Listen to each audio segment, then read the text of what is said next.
Hello friends, so welcome to my YouTube channel. Then tonight in say do le balance mode. Chi in say do na battery chung chang he. Chi bola le battery on safe in then le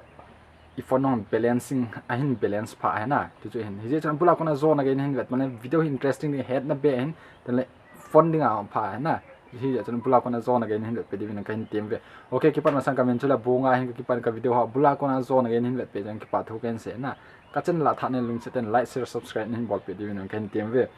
direct screen a kan pe din live a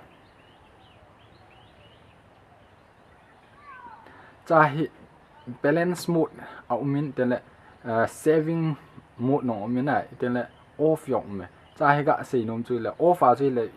off a le chun aki balance zo lo wa he na I phone hi ki balance zo lo wa hin tele saving super saving kiti kinan che imbola ile over wal kina hena over low wal kina hena hi acho mid balance mid mode na ko ya le na phone chu I tham a battery ani ading on balance le ana direct ki chai wa lo direct hard wa lo ti a balance le app so he ko over su ke na chu iti bol du ham ti le ama sa pe na hi setting ai lu diu setting I look chaten le battery hold है ना battery smartphone battery है hold है battery के सुनते गा I look ले सुन चाहे 95 टी उम्मीदन 9% है ना क्या जान है ना हो आजाती हम की बांग के pawn power saving mode mean power super power saving mode में छोड़ दोन दाउतिन अनोई लाइन चल है more battery setting है look दे है ना more battery setting I look chaten चाहे performance mode optimize battery use maintain optimize standby maintain apps quick freeze maintain tele screen battery optimize maintain screen battery optimize look दे है ना ची इपियम तले न phone screen balance ball है ना चाहे example है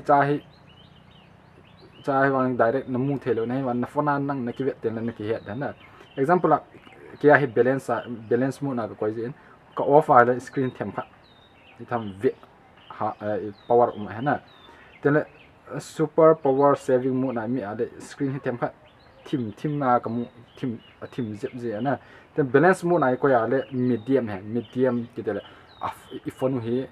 screen ही balance पे है ना battery हाने अलो हैं तेले हाने अलो कितेले off आले वांग हाने हैं तेले super power saving mode कोई आले अने फ्लॉम वाल के है ना अने फ्लॉम वाल के वेट नों हाई मिट थारिंग आंग हाई balance mode ना कोई आले battery on safe इजान हम safe आ इतने मिट दिंग आंग पाए ना किचु हैं balance में mode ना ही कोई दिंग नों का टीम वे कोई नंग हो थू ना जवान चुकें जाके से पन वेट हाथ कमिट power performance तीले off आ न कोई थे कमिट power हाथ न तीले super power saving mode ना न कोई थे ना तो नंग हो थू हैंที่เห็นกับที่ป้ายนั้นพวกเราคนนั้นโซนอะไรนี่เห็นแบบเฮ็ดกับเฮ็ดเบะทิลกับเฮ็ดเบะอันนี้ตีแหละมึงเซตเป็นไลค์แชร์ subscribe นี่ว่าไปดูนังกันเตียบเว้ยที่ป้าย